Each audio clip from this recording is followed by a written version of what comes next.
I'm your host, Michael Callahan, and wherever you might be now, this is where we go next.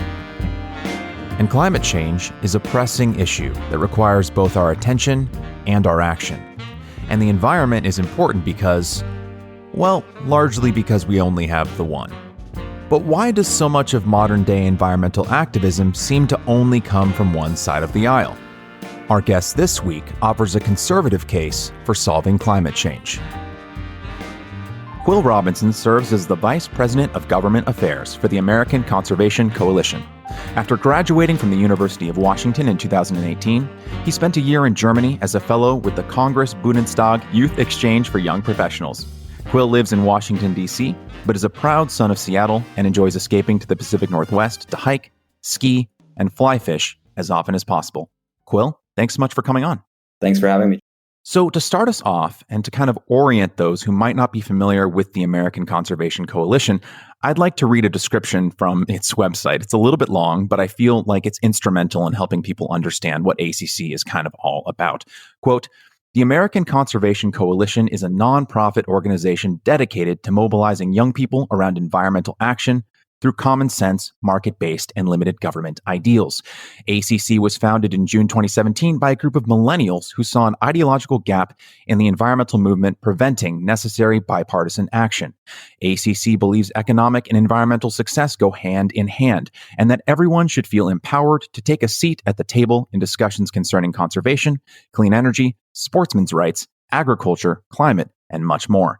ACC seeks to activate young people that are tired of partisan inaction on the grassroots, state, and federal levels, bringing forth prosperous action on environmental issues that impact us all." End quote. So, from your introduction, it's clear that you have a love for nature, but when did you first become passionate about the cause of environmental conservation, and what brought you to your current position within ACC? As you said in the initial introduction, I grew up in the Pacific Northwest. I grew up in Seattle. I didn't really realize this until later in my life, but I was very privileged to grow up in a place and in a family where we spent a lot of our time outdoors. That was just sort of part of the culture that I grew up in. And so valuing nature, spending time in nature, protecting nature was something that was just sort of intrinsically in me. It was a value that I was instilled with. And I actually never expected that it would be a big part of my career path. I was really interested in politics and policy, and particularly international relations, which is what I studied at University of Washington. But I sort of saw my passion for nature and protecting nature, and then my interest in politics converge my senior year of college. That was not something that I expected, but I'm very glad that it did work out that way. And in terms of how I came to ACC, I guess the story starts in 2016. I was looking for something to do over the summer while I was in college, and I decided to work on a ballot initiative campaign in Washington state. It was called I-732, Initiative 732, and it was a revenue neutral carbon tax initiative. And I had not thought that I was going to go into the environmental field. I knew that I was interested in politics, but I saw an opportunity. I saw a really interesting thing that sort of saw those two things converge. And the reason I was attracted to this campaign is essentially it was a proposal that had bipartisan support and seemed like a practical way to address this issue of protecting the environment, specifically address the issue of climate change. I joined the campaign. I knocked on thousands of doors. I was, bright-eyed, bushy-tailed college student looking forward to changing the world and addressing this issue of climate change, which I cared a lot about. That shifted my politics pretty radically after that campaign, because what happened, 2016 was a pretty crazy year in terms of politics altogether, but my perception of who the quote unquote good guys and bad guys were on the issue of the environment and climate change specifically was significantly altered. And what I mean by that is I went into it thinking that, okay, so Democrats, liberals, progressives, or the left of center care about the environment and want to do something about climate change. Republicans, big business, and oil companies, not so much. But this bipartisan initiative, and again, that was something that attracted me to it. I was like, that's kind of unique. It ended up losing. And it didn't end up losing because of the big bad oil companies. It ended up losing because there was this weird fracture in the environmental left that led to, a lot of these environmental groups that are quite notable, like the Sierra Club and also some Bill McKibben's 350.org. They actually ended up opposing this initiative. And so that was just mind blowing to me. The initiative ended up failing. President Trump became president, and I felt pretty politically homeless after that. And I was very skeptical of what I saw on the left of sort of putting activism over action, and what I saw as sabotaging a real opportunity to make progress on this issue of climate change. So I left that experience in 2016 feeling very politically homeless. And then I met my friend Benji at University of Washington, who was a fellow student, in 2017. And he just started this organization called the American Conservation Coalition. And essentially, it was to give young folks sort of in the middle and on the right of center a voice on the environment, because he realized that the environment, as I'd also seen in 2016 and sort of come from this context, that the environment was seen as a left of center, a liberal issue. We saw that we realized that if we wanted to see real progress on the issue, we'd have to have both sides of the table. And so at that point, I wouldn't have called myself a conservative, not a Republican, but I was very politically disillusioned and highly, highly skeptical of the folks on the left of center who I had thought spoke for people who cared about the environment and wanted to address the issue of climate change. And so that is what brought me to ACC in 2017. I ended up joining the organization just a couple months after Benji and Danielle started it.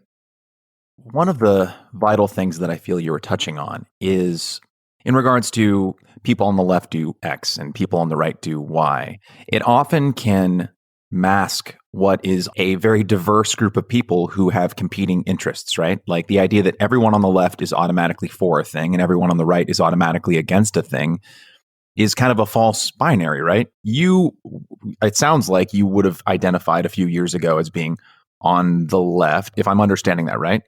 Oh, absolutely. So, I mean, I grew up in Seattle, Washington. It was farmers market on Saturdays, NPR on Sundays, and I'd never met a Republican before. Like, I grew up in a very, very progressive context. Definitely.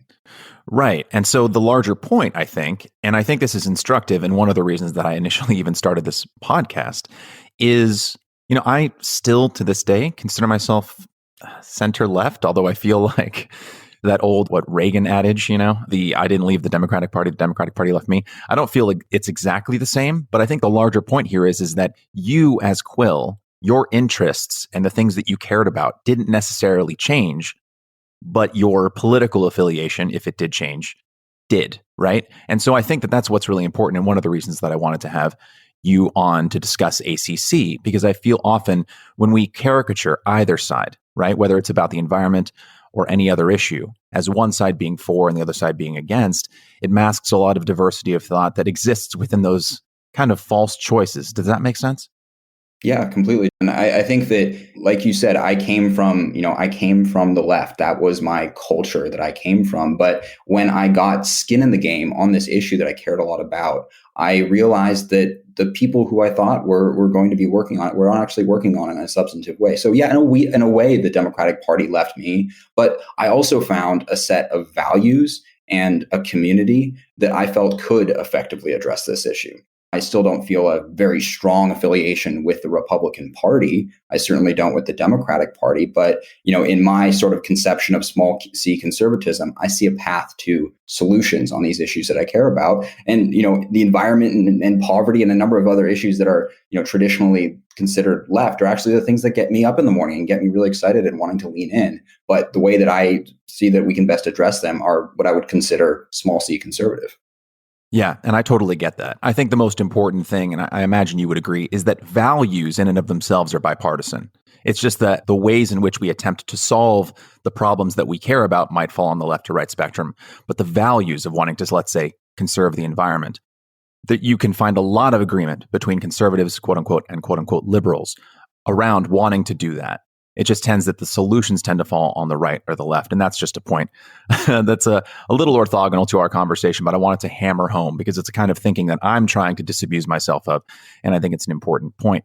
So we touched a little bit upon the point I'm about to make before we started recording, but I also kind of just want to put it out there for the listener. So when we have problems in our own lives, let's say, like, oh, I'm having problems with my boyfriend or girlfriend, or my car isn't working, or how do I paint my house, or I'm looking to expand my horizons. Do you have any book recommendations for me, right? We never go to the same exact friend or family member to solve or give guidance on every single one of our problems. But oftentimes when it comes to politics, if you closely align with a political party, you may find yourself only going to the same quote unquote friend over and over and over again to provide solutions for important problems, whether it's the environment or any other issue. And one of the reasons that I wanted to bring you on specifically, Quill, and I'm kind of providing a little bit of lead up here to the fact that some of my questions are going to feel oppositional, is because I think that for us to have real solutions to problems, we have to have a lot of quote unquote friends that we can go to for advice. And so whether it's on the conservative side or the liberal side, if you find yourself, general you, not you, Quill, if you find yourself going to the same exact friend over and over and over again for solutions to all of your problems, you can miss a lot of really potentially great advice and solutions. And I think for a functional American society that can oftentimes feel quite dysfunctional, it feels like we go into our own little silos and we disabuse ourselves of any potential solutions that might exist on the other side. So the reason that some of these questions I'm about to ask might feel a little bit wary or oppositional, I am actually in favor of the goal that ACC is trying to achieve, because I think that having solutions from both sides is really important. So that being said, let's start by defining our terms. ACC champions limited government ideals. And I feel phrases like this can be a little slippery. Even earlier, you mentioned carbon tax, right? So similar to how during the Democratic primaries last year, Medicare for all could mean anything from eliminating private health insurance altogether to Medicare for all who want it, but you can keep your existing private plan if you're happy with it. Limited government feels like a similar phrase to me. I can get 5 different answers if I ask 5 different conservatives what it means. So what does limited government mean to ACC and to you? And how does its definition drive its goals and values? Yeah, that's a really good point. I think that in our sort of populist age and moment of evolving political identities, it's very hard to pin down the exact definition of these terms that we hear thrown around a lot. The way that I would define limited government is a preference for private sector leadership, for businesses to address problems, a preference for subsidiarity and addressing things at a lower level or a more local level than necessarily kicking it up to the very top in terms of the federal government, and a wariness of the tendency to say only the government can solve this, the government in terms of the federal government. And so I think those sort of things combine to inform that preference for limited government. Understood. I suppose my follow-up question would be, how do executive level federal organizations like the Environmental Protection Agency or the U.S. Department of Energy factor into ACC's view of limited government? Is that considered limited government? Because a few decades ago, right, before these organizations, these executive level organizations existed, would have viewed that as government overreach or big government, right? But now we look at those organizations and we feel that, or I can't speak for you, but many people feel that those are sensible organizations that are combating potential private sector overreach. So in regards to agencies like that, how does that factor into ACC's view of limited government?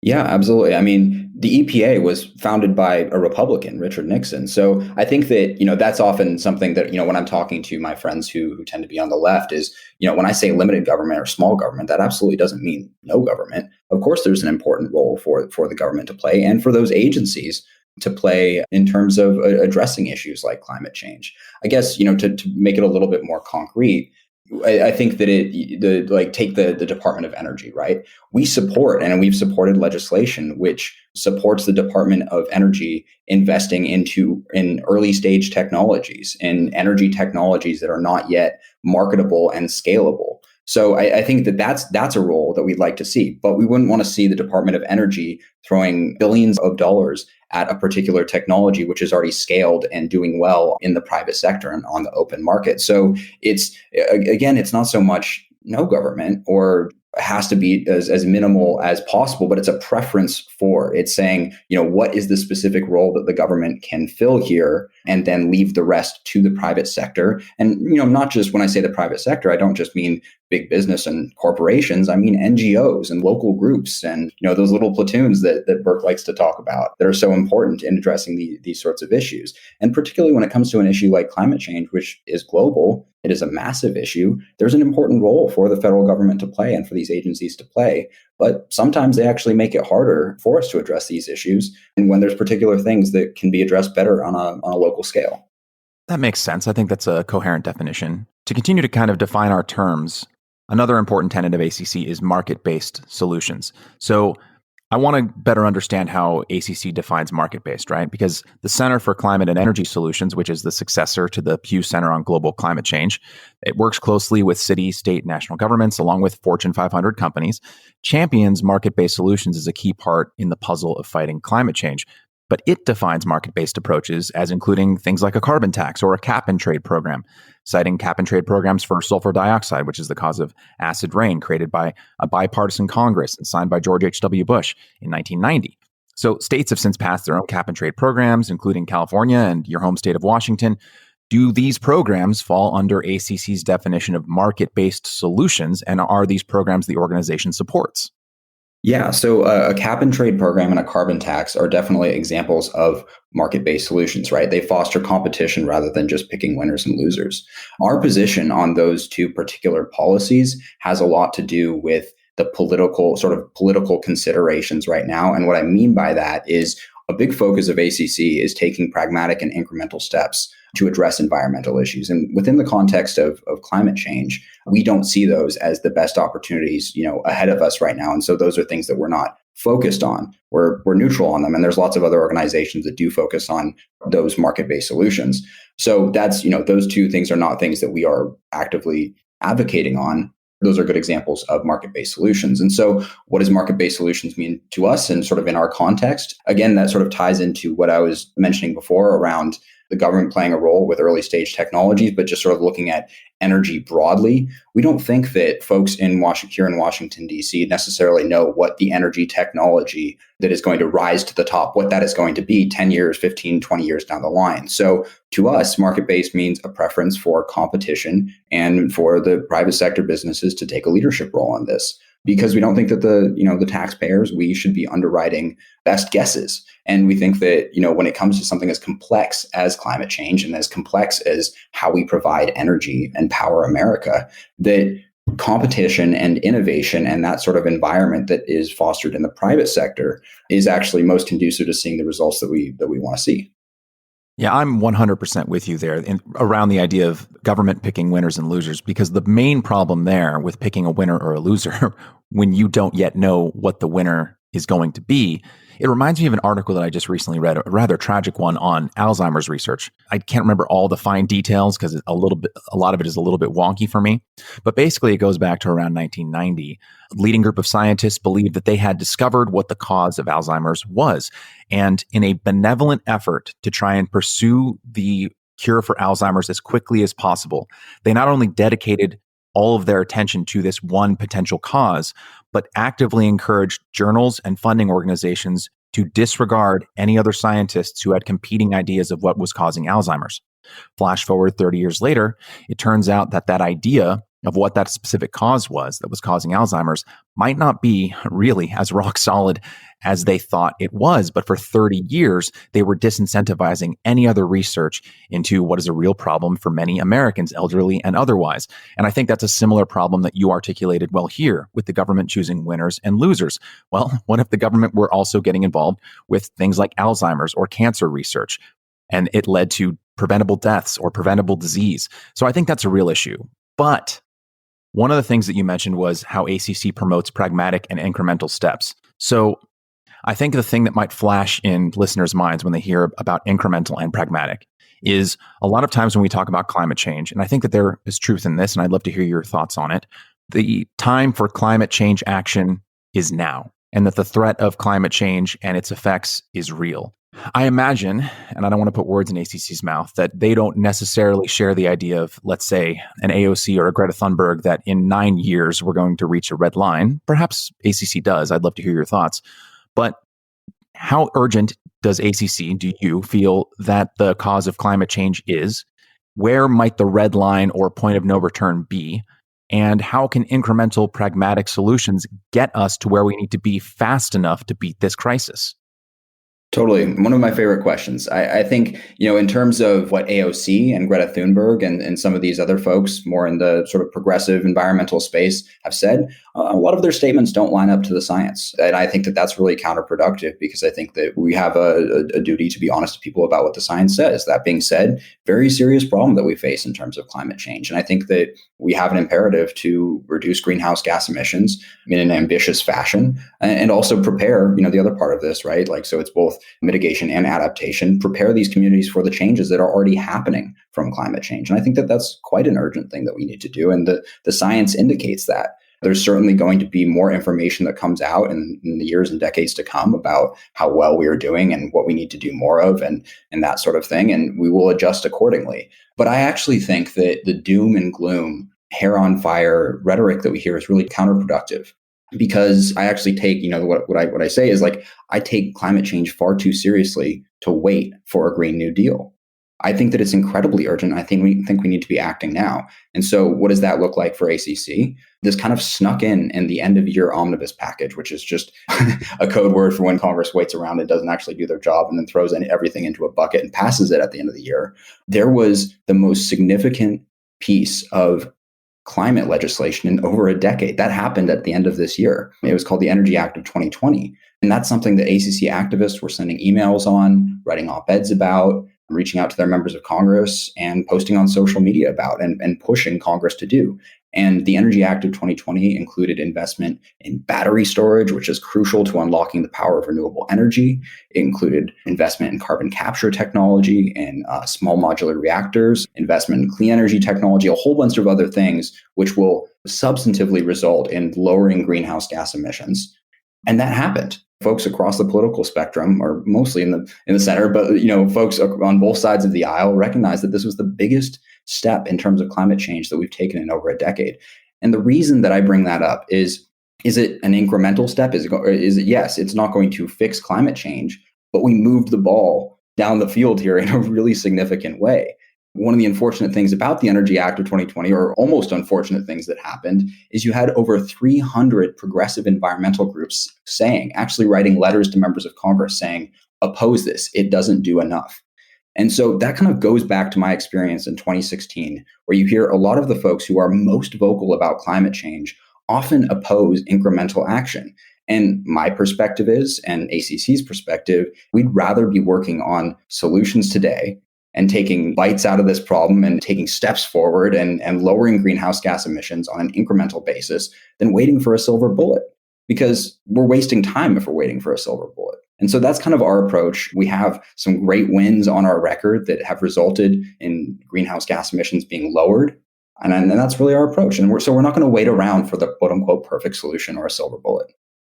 Yeah, I think the hunt for a silver bullet is one of folly. I think, as you so wonderfully articulated, solving a problem like this requires a bunch of different approaches. And I don't want to hammer this point too much because I think there's a lot of other fantastic things we can discuss. But regarding the Energy Act of 2020, which sounds like it accomplishes a lot of fantastic things and topics that I'm in favor of. I think carbon capture is one of many different things that can be pursued. And I had a nuclear engineer on this podcast a few episodes ago because I think nuclear power is awesome and often undervalued. So investment in small modular reactors is a good thing, or investment in battery storage. I'm a huge Tesla fan. That's great. But isn't that in some ways picking winners and losers? In the same way that had the Energy Act of 2020 been written by a different committee or a different group of people, it would have favored other things like solar or whatever the causes of, let's say, the left, quote unquote, might be. Whenever legislation is written, isn't the government picking winners and losers? And how does that relate to, I suppose, what you said earlier about not wanting the government to pick winners and losers when the Energy Act of 2020 clearly did? Good point. And so actually what a lot of these bills did, the ones that we supported, and obviously everything in there we didn't support. Because again, we're an organization that we're going to focus on that incremental progress. And if there's some stuff in there that we don't like, on net, if it's good, we're probably going to support it. And that's just kind of how we go about this problem. But a lot of those bills, and I don't want to, too far into depth, into the focusing on what each one of those bills does, but most of it focuses on the really early stage technology. So you'll notice that I didn't mention wind or solar power because those were not a big focus of the Energy Act or what we were actually, advocating for, because those are technologies that already scaled and the private sector is going gangbusters on, and they're all over the country right now, and they're profitable, and those are technologies that have already really taken off. So the ones that I did mention that we did support as part of the Energy Act are more those early stage technologies that could use a little boost from Department of Energy investment program or something along those lines that will help it get to that stage where it is competitive in the private sector. And so that's why carbon capture, battery storage, small modular reactors, those sorts of things are the ones that I listed, rather than renewable technologies that are actually scaled already and would be not actually that you'd be picking winners and losers, supporting a technology that is already competitive. So it's a little bit of a distinction there, and there's certainly a gray area. That's kind of how we approach that issue. Yeah, I appreciate you following up on that. And the progression of solar and how far its costs have come down in just a decade have blown everyone's expectations out of the water. It's really one of the biggest technological successes that I've ever witnessed. I think the cost decrease has outpaced projections by decades, which is amazing. It's remarkable. It's a testament to the power of competition, I think. When you have all of these different companies trying out different technologies and different methods, and there's a financial reward in terms of consumers wanting to put those solar panels on their roof, or big companies wanting to set up big solar arrays. That's capitalism, man. Like that's what it's all about. And that's how we see this transformation happen that quick. Yeah, I agree. Let's touch on nuclear power a bit because, like I mentioned, I had nuclear engineer Nick Turan on an earlier episode to discuss how amazing nuclear power truly is and how much we undervalue it in modern society. So I think I have a guess on what some of ACC's thoughts on nuclear's role in our society should be, based on the fact that it supported legislation that helped to fund modular nuclear reactors. But it seemed like in my discussion with Nick, there are a couple pretty big barriers around cost and regulation that are preventing nuclear from truly taking off. So is that something where you feel like the government should play a role in either incentivizing the reduction of cost through subsidies and eliminating red tape? Where do you feel the government's role would come in regarding nuclear technology?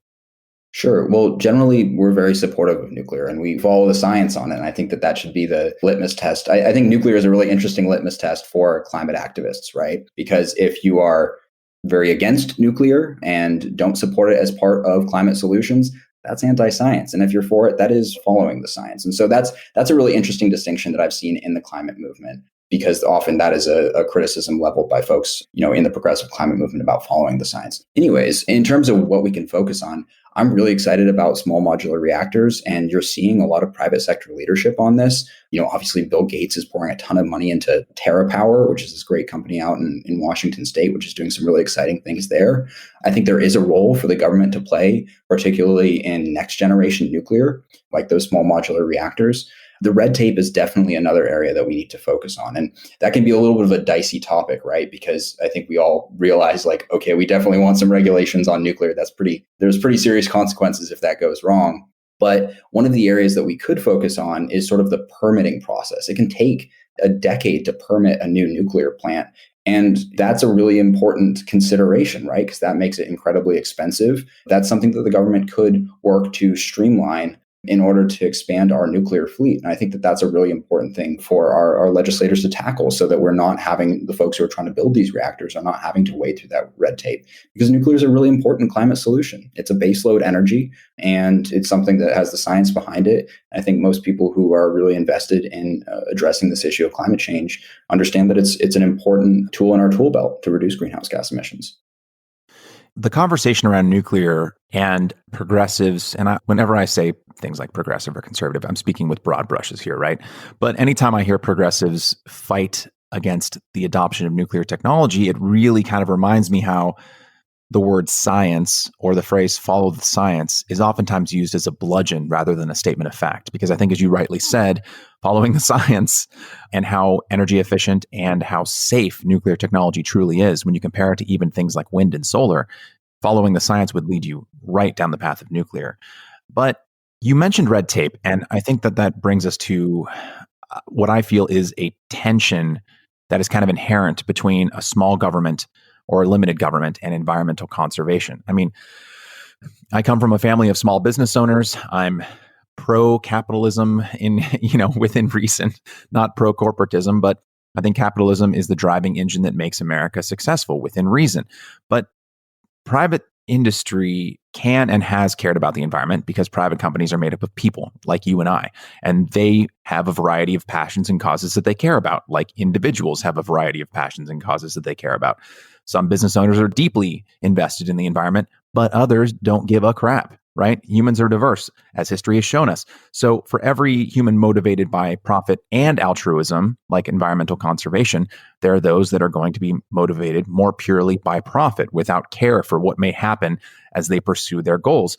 This isn't some leftist talking point, as I'm sure you'd agree. It's human nature. So if not for Ulysses S. Grant, would we have national parks? If not for government-enabled activism of Teddy Roosevelt, would they be so robustly preserved, right? And a bipartisan group of presidents and legislatures, from Wilson to FDR, Lincoln, Carter, Nixon, Obama, have led the government through action in preserving and protecting what we now see as Americans as kind of our national heritage. And if not for government action on preserving these lands, right, it's free real estate. So why wouldn't private companies have taken advantage and, built corporations or wonderful hotels on Yellowstone, right? So I guess, and I keep returning to this point, but it's a tension that I've tried to resolve in my own mind, because I don't want a government so powerful that it can control our lives. But I also understand that if human beings were left to just their own devices throughout all time, we wouldn't have some of the things that we really appreciate. So how do you, I'm guessing just speaking to you as Quill, because I don't want to speak to you just as a mouthpiece for ACC, is this a tension that you've also struggled with, and how do you personally resolve it? Sure. Well, I guess I'll start by saying I'm probably top 10 biggest fans of our national parks in the US. Probably one of my favorite things in the world is America's national parks. And I think that that's such an important part of our legacy as Americans. And I'm so grateful that President Grant and then, President Roosevelt built on that. And that's a legacy that endures in the United States. It's interesting because I think that this actually ties into people's perhaps misperceptions of how we can protect and conserve our land. Because who says that we have to make land public or in the care of the government in order to protect it? And I'll bring this down to a particular example back in my home state. And so forest fires are a big problem all over the West Coast, but particularly also in Washington state. And I actually got to visit a forest that was private working land. So it was run by a forestry company which harvests this timber. That they're driven by profit, but actually the forests that they tend to and that they harvest from are better kept and less prone to have wildfires than the Bureau of Land Management land, which is adjacent from that. And that's actually because they have a profit motive, and it's in their interest to take care of that land and make sure it doesn't go up in flames every single year. And so I think that that's sort of a specific example of it, but it goes back to who says the only way to protect land is to put it in the trust of folks in Washington, D.C. And I think that for me, that goes back to this really basic thing that for me, environmentalism is not necessarily, it's not like a political statement. It's an urge that most people have. I think everybody has in them, that the land where we are from is something that we want to take care of and pass on to future generations. And it's in our interest to not dump toxic waste in our backyards. Obviously, there are plenty of examples of businesses and individuals who apparently do not have that urge, but I don't think we should discount the fact that conservation urge is within many of us, and that actually profit and conservation often align. And so you also have examples of large environmental organizations like the Nature Conservancy, which cares for large swaths of land in the United States. That's not public land, but it's private land. And often it is actually cared for better than some of our public lands. All of this is to say is that, I think that it's vital that we protect our national parks. There's a lot that can be done to improve the state of other public lands. And, being from the West, you can appreciate that the fact that there are large swaths of public lands in places like Utah and Nevada and that sort of thing, that people sometimes look at those and say, look, that land is actually not taken care of that well by the US government. So I think that we need to make that distinction, that the only way to care for land is by giving it to the government. And that is actually in the interest of many businesses and non-governmental organizations and individuals to take care of that land. Principally, I agree. Of course, individuals and private companies can and do, history is rife with examples, can take care of things and can hand things down through the generations. I think there's a restaurant in Japan that's like 1,500 years old or something. So that's not impossible, right? But If it's left to private hands, of course, there's also the potential that either, like a business, let's say, that one of their sons or daughters or inheritors or what have you will run it into the ground, or that eventually someone will sell it off, right? So, how do we, when it comes to private ownership and private stewardship of land, one, can we force them to allow anyone to go on that land and enjoy it like we can with public parks?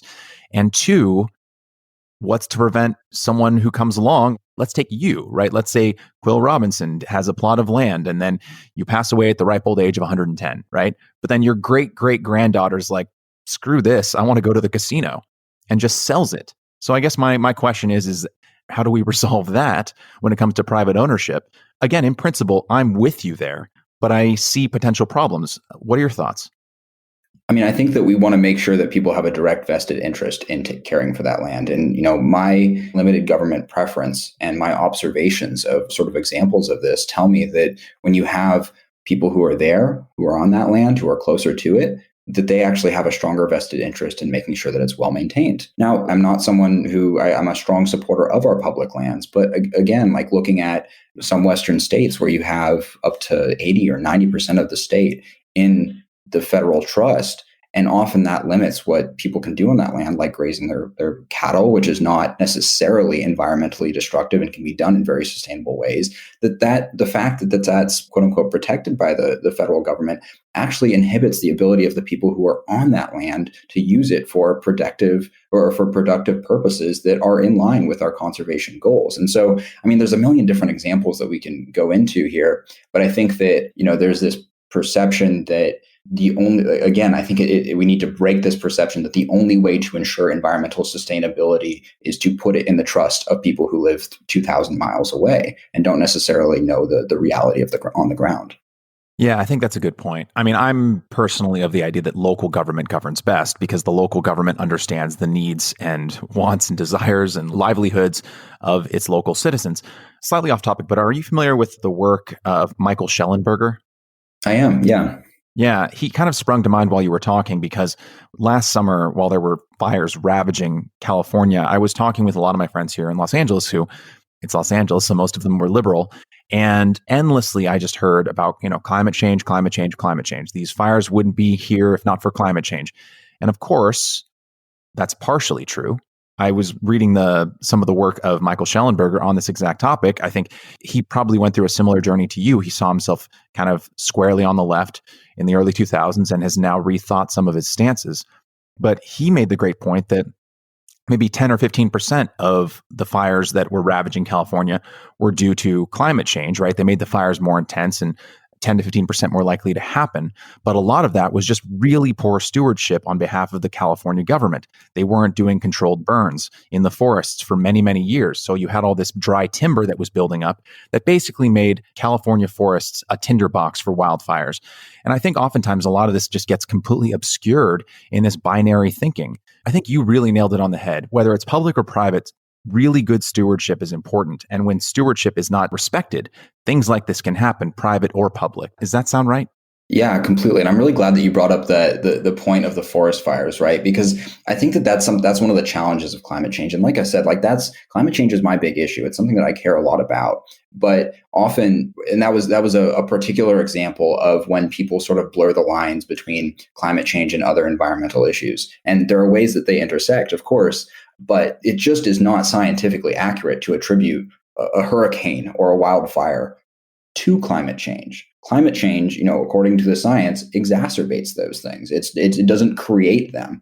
And yeah, I mean, in that case, us lowering our greenhouse gas, if California radically lowered its greenhouse gas emissions over the next couple of years, that would not stop the wildfires. And if our goal is to stop the wildfires, we need better forest management.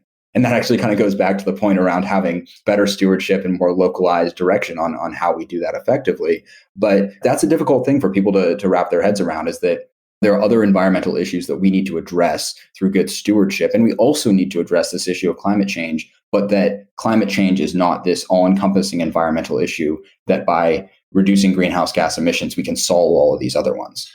Is that something that ACC is currently pursuing or thinking of pursuing, in that and I think this could probably get bipartisan support, the idea of holding local and state politicians accountable for when they fail us in regards to things like wildfires, for instance, and educating the public on what is causing those wildfires. Because I'm just one guy. Every single time I tried to convince one of my friends that one of the reasons these wildfires was happening was just complete neglect on behalf of state politicians and unelected officials who should have been responsible for keeping those forests responsibly curated, let's say, for lack of a better word.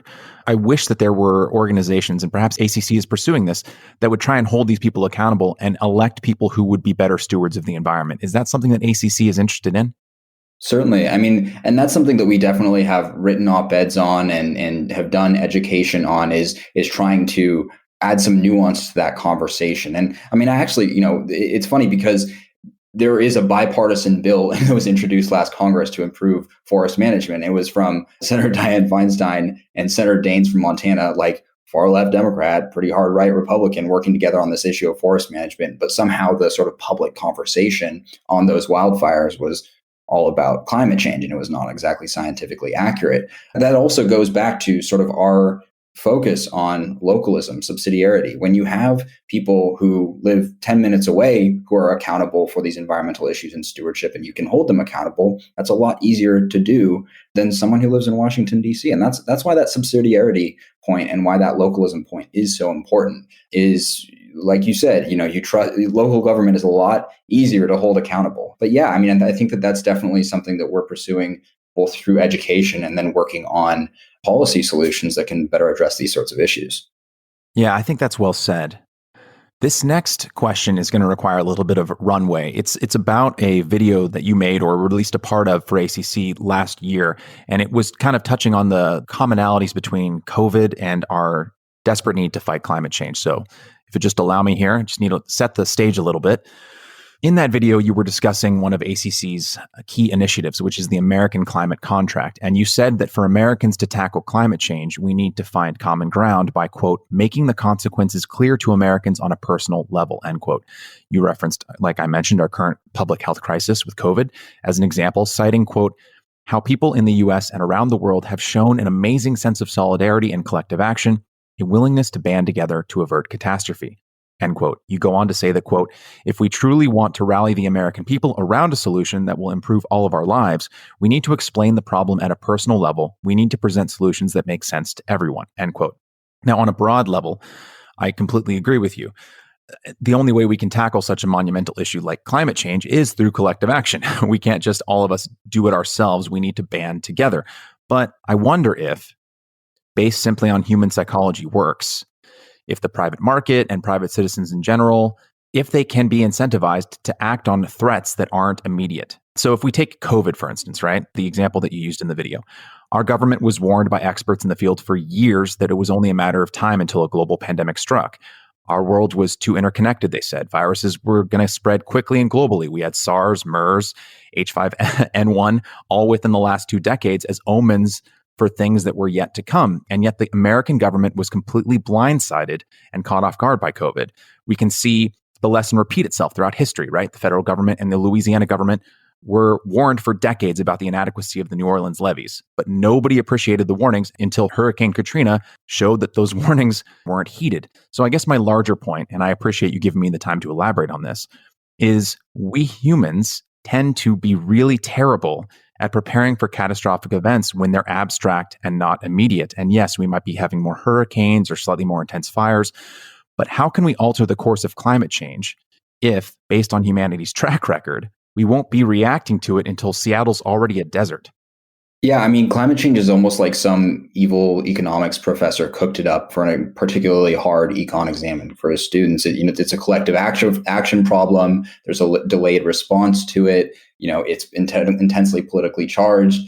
So it's certainly a difficult one. And yeah, I mean, this has been sobering seeing our delayed response to COVID.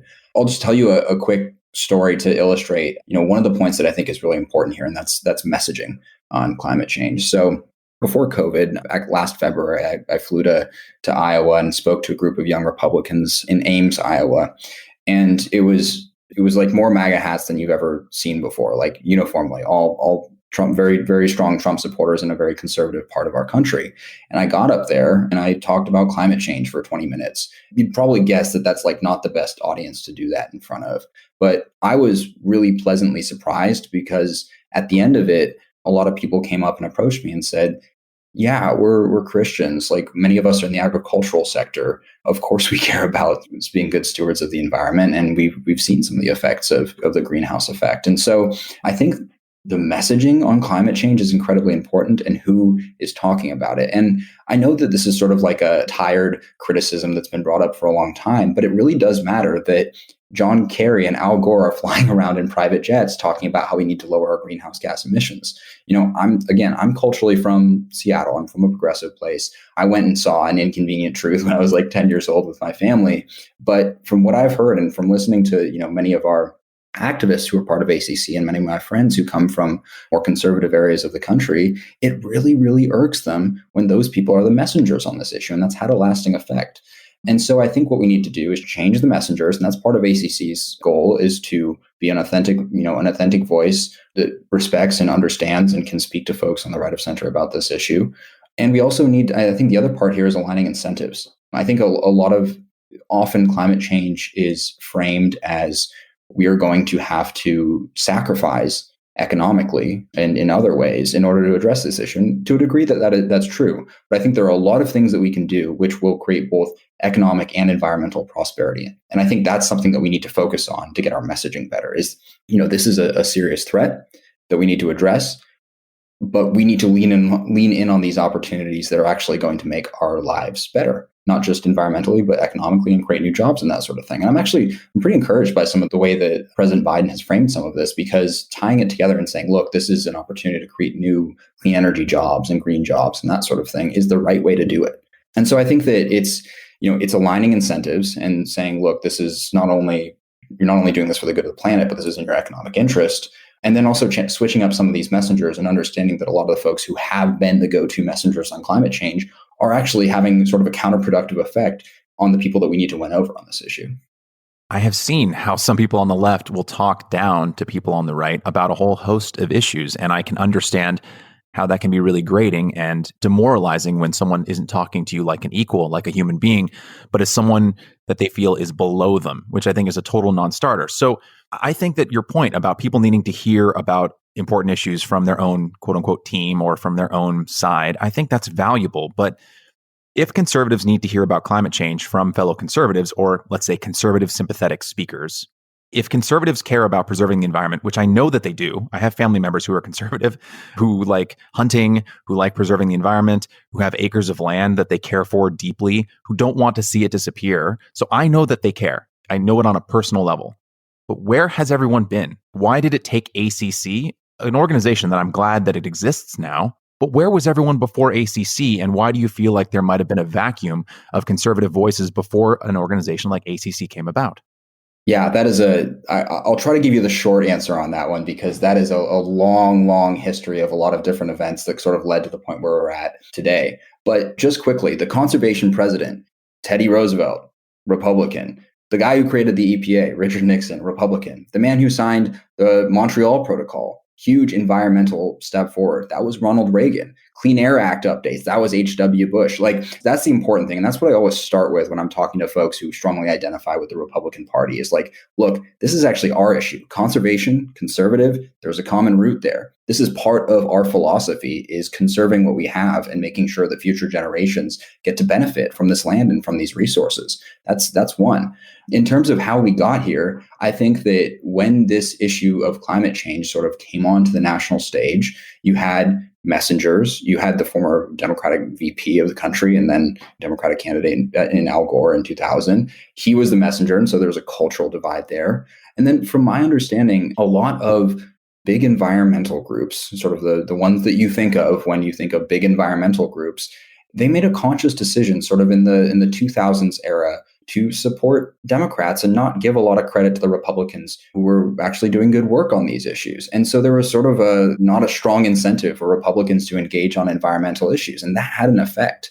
And I think you've probably seen this with lots of different organizations that are nominally focused on one issue, but then increasingly they engage on other issues. And that had an effect. Those big green organizations were not supporting Republicans who were good on the environment because of their stances on other issues. And then also, I think that, there was just an incentive with the, or there was a concentrated effort on, some bad actors in the energy industry to tamp down on the science. And they, had a strong relationships with the Republican Party, and that was incredibly unfortunate. But I'm really optimistic. I've been, ACC has existed for 3.5 years. I really believe that we've seen the center of gravity shift within the Republican Party and within the conservative movement on this issue. The American Climate Contract, which is something that I worked on a lot, sort of my baby over the last year and a half, is a platform that says climate change is real. We need to address it. And here are 4 different areas that we need to focus on in order to reduce greenhouse gas emissions and prepare these communities for change. And it outlines some specific policies that we can be focusing on. That was supported by many of the highest ranking Republicans in the House of Representatives. We've worked with a lot of, very influential Republicans in the Senate as well on these bills that are lowering greenhouse gas emissions. And so I think particularly over the last year and a half, despite former President Trump's backwards position on this issue, I've seen a lot of stuff happen in the last year and a half that really encourages me that this is becoming a less partisan issue. And the difference is now over how to address it, not if we should address it. Let's talk a little bit more about the American Climate Contract, because I want to hear your thoughts on it. As you mentioned, you've been deeply involved with it. So what are the 4 pillars that you mentioned, and how does it differentiate itself from, let's say, the Green New Deal, which takes up a lot of oxygen in the room around this discussion? Sure. Well, the American Climate Contract is about climate change. That's its focus. The goal is to reduce greenhouse gas emissions and prepare communities for change.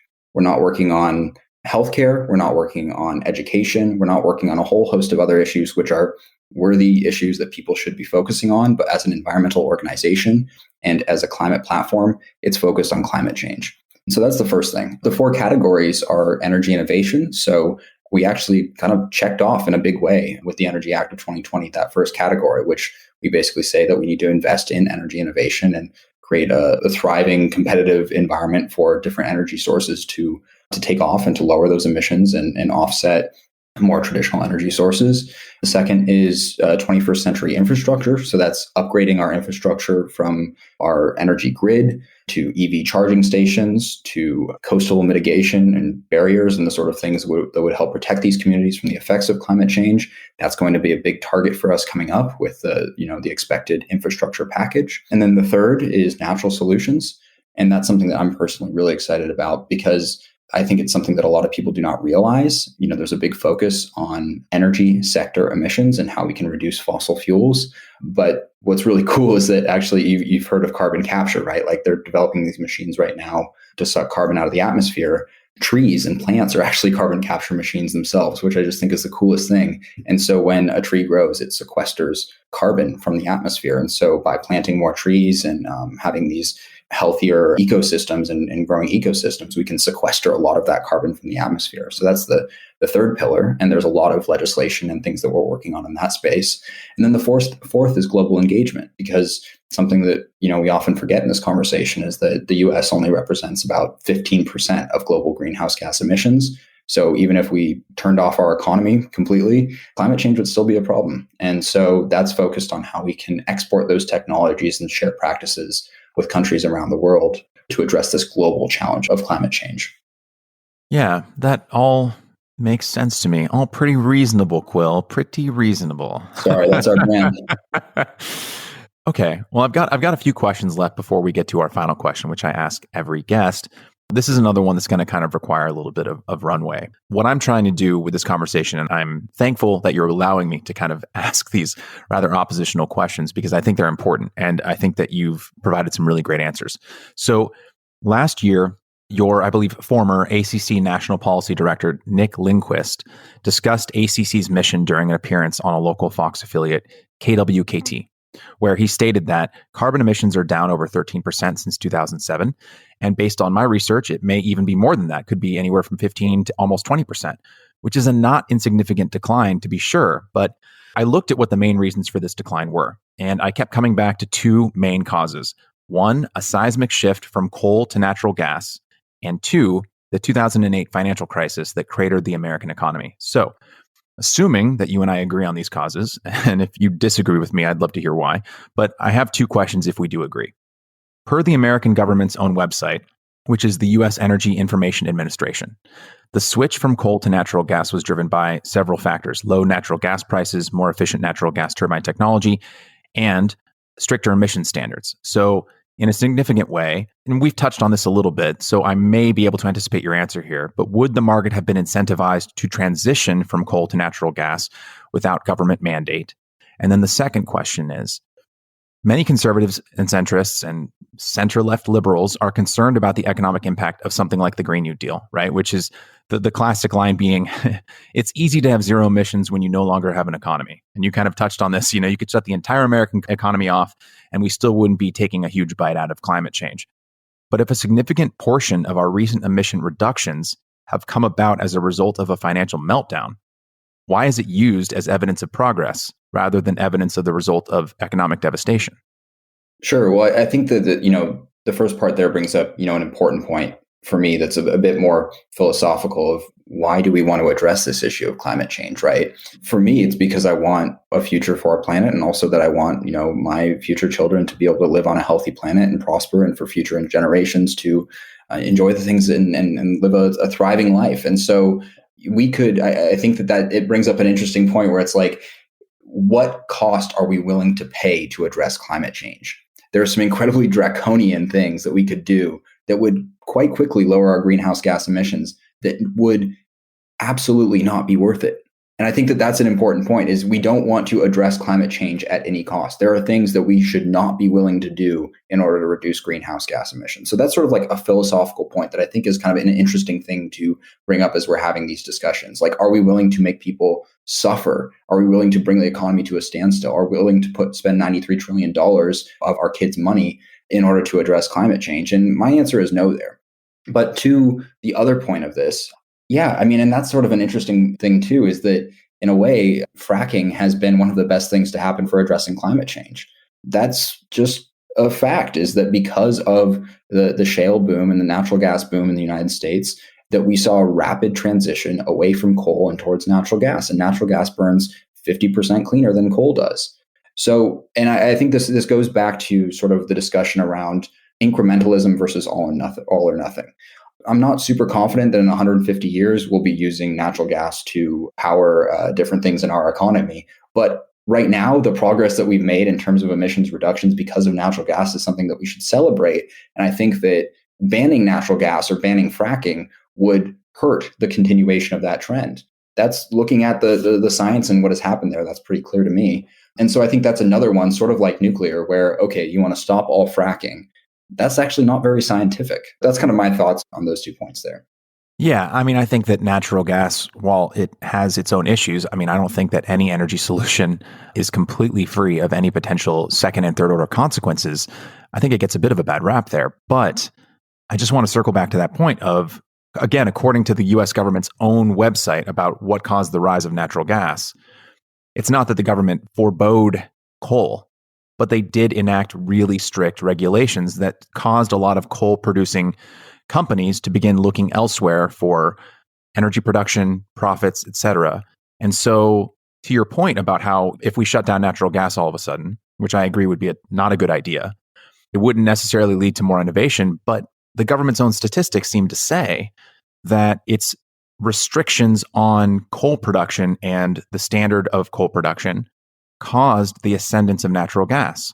So I'm only posing this question to you in the spirit of wanting to fully understand, which is, couldn't someone say to you, Quill, or someone interested in natural gas or understanding that natural gas has a part to play, well, if the government came in and restricted coal and that led to natural gas, couldn't the government come in and restrict natural gas and lead us to something better? I think that the answer is that it has more to do with the geology of the United States than a particular regulation that was enacted. I mean, there was steps taken late in the Bush administration that made it easier and allowed for the technology of fracking to flourish. And we had a boom in terms of natural gas, and this was an abundant resource. And so regulation may absolutely have played a role in that. But the fact that there is an abundance of natural gas in the United States and that we discovered the technology to take advantage of that is why that happened, not just because of regulation that clamped down on coal. there were a bunch of different factors that led to this. I think that's an excellent point. Before we close out, because you've been fielding a lot of my questions, and I think rather well, I want to just give you the opportunity to talk about anything that you're passionate about related to ACC or the environment or climate change that you don't feel has been addressed in any of your responses here, whether it's things that ACC plans for the future or just environmental topics that are really important to you. I just want to give you a platform to discuss them since you've been so generous in responding to my questions. Sure. Well, thank you. And I've really enjoyed your questions. And I think that we touched on earlier, it's so important to have these cross-partisan, cross-ideology discussions, particularly on a topic like the climate that is so important. And it's actually one of my favorite things to walk into a room and say, I'm a conservative and I care so much about climate change and it's something that I want to address. Let's talk. I think that one of the things that I'm really interested in right now that the Biden administration has been talking about is this idea of a just transition and how we are going to support communities that are economically disadvantaged or historically disadvantaged as we address this issue of climate change. And I think that often comes up, particularly with minority communities in urban areas. And I think that that's so important that we're addressing that. And I'm glad that that's part of the discussion. But I also want to apply that lens. And this is just one of, since you brought it up, this is one of my pet interests right now is how are we going to support those communities that have traditionally relied on fossil fuels and make sure that they are supported through the transition in the economy that is happening. So, something that I've heard a lot from, friends who are from West Virginia or other places that have been, traditionally reliant on fossil fuels or coal or something like that is that, it's not so much that they're against acting on climate change. It's that, again, going back to that earlier point, that the messengers have seemingly looked down on those communities. And so I think that as we're considering what this just transition looks like, I really hope that folks on the left are willing to listen to the voices of the people in those communities who are going to be most affected by this transition, and also understand that it's not necessarily an opposition to sustainability or caring for the environment, but it's a mistrust of who the messengers have been. And I think that actually, and I hope that President Biden is able to live up to his words of speaking about unity. But I hope that there is an opportunity to come together and to listen to those communities and make sure that that is an authentically just transition and not something that is just conceived of in Washington, D.C. or in a place like Seattle, where I'm from, but actually comes out of really good conversations and consulting with those people who are in those communities. I think so much of what this conversation has kind of revolved around is the idea that people on both the left and, importantly, the right care about this topic. What can so often get lost is how messaging is so important in being able to activate and bring people in to talk about a topic that they care about, right? And if the wrong messenger goes to a community and addresses them in a wrong way, a way that might feel dehumanizing. I found that whole learn to code that was a couple years ago. You grew up in a coal mining country and you've seen your small town devastated by the shuttering of plants. Just learn to code. And I'm like, okay. I mean, the idea that someone should be able to transition from one economy to another isn't a crazy idea. Obviously, people used to raise horses for people to ride around because there weren't cars, and then cars came around and people had to adapt. That's not a controversial idea, but you wouldn't tell someone learn to code as cars were destroying the horse industry. So I feel like there's so much cruelty in the way that we talk to one another. So I suppose my second to last question, because the last question is coming. The second to last question is, how can people on the right and the left, people from the ACC and the Sierra Club, come together to foster solutions that everyone cares about? And how can we bridge the divide so that we use kinder language in pursuing those solutions? Yeah, that's so incredibly important. And I just one thing that keeps on sticking in my head. So I was here in DC when the insurrection and the storming of the Capitol happened a couple of weeks ago. And actually, I'm about an 8-minute walk south of the Capitol. And so that's something that's very much still on my mind. And I just remember watching this one clip where this young man who'd come out of the Capitol said, they don't care about us. They're not listening to us, but now they have to. And I think that really struck me. It struck me about this moment that we're in, and that I'm very worried about sort of the populist sentiment on both the left and the right in our country right now. And that's not really where I'm oriented in terms of my politics. But I think that on this issue of climate change, but also just in our political discussions more generally, and as we're trying to figure out these important problems, around climate change and the transition of the economy and that sort of thing, is understanding that there's a large swath of the population. There are a lot of people who probably, often don't live in places like Seattle or Washington, D.C., where I've lived in my life, who don't feel listened to. And at least, for my part in discussions around climate, I've found that really starting with personal narrative and explaining where you come from rather than jumping to the contentious issue or trying to own somebody on their backwards position on nuclear and how that doesn't make sense on the science, something along those lines. I think it's so important to start from where we come from and what we believe in rather than jumping to the contentious issue itself and trying to make the other person look stupid. Because I think that that's what that learn to code, thing feels like. It feels like dismissive and like you don't care and you're not listening to those people. So yeah, starting from where you're coming from. I think that that's a really important thing. That is so well said. Fostering an environment in which we can be vulnerable with one another is so key, because oftentimes anger, whether it's coming from someone who identifies on the right or the left, the great-grandson of a coal miner in West Virginia or a Sierra Club activist in California, the things that drive us are deeper than just the things that we're passionate about. And if we're vulnerable enough to talk about what our fears are, right? Like, I'm afraid that I'm not going to be able to provide for my family, and that terrifies me. Or I'm afraid that I'm not going to have a state around to give to my grandchildren because it'll be burned to the ground from climate change, right? If we can talk about the vulnerabilities that drive why we act the way that we do, I think, like you just excellently said, we can get to solutions that benefit all of us. But until we allow ourselves to be vulnerable with one another about what our actual fears are, we can't really get to that place, Yeah, that's exactly it. That's why, when I'm having conversations with, folks who are more on the left of center, that's why I start with saying that I was raised by hippies and I went to the farmer's market and listened to NPR growing up. And I'm from Seattle, Washington. That's why I start with that. Like, let's establish a little bit of common ground here, or perhaps disarm some of their perceptions of where I'm coming from as a conservative, and then move to the solutions part. Because I think that the tribal sentiment right now is very, very strong, and people are very scared. And I mean, we saw this. We've seen this reflected over the last couple of months. And for my part, for folks who are in the conservative movement, we saw people saying it's the end of America if President Trump loses. And that played a role in what happened. And so our fears are very visceral and intense right now. And so as we're having these conversations and trying to solve these really important issues, we definitely have to be vulnerable, share our fears, and establish that common ground before we can get to the solutions. In the spirit of that sentiment, I'm going to pose the final question, which I ask to every guest, to you.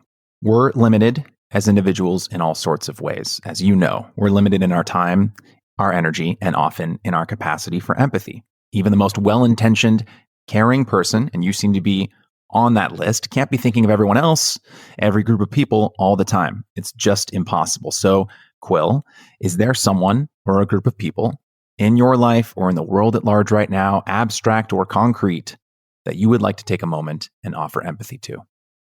Yeah, I'd like to offer empathy to all the young people, particularly the teenagers who've gotten out on the streets and they've been striking or protesting because of climate change, because they're afraid that, they're not going to grow up in a planet that is healthy or livable. And so I want to offer my empathy to them and understand their concern and say, for my part, I'm trying my best to get us closer to those solutions that are going to protect our planet and make sure that they and their kids and all of our future generations are going to have a habitable planet to live on. Quill, thank you again for taking the time to have this conversation. Thank you for the work that you're doing on the environment so that we can leave an environment for our children and grandchildren to come. I really appreciate it. And I think it's really important that people on both sides of the aisle are tackling this issue. So thank you for the work that you're doing and for the work that ACC at large is doing. Thank you.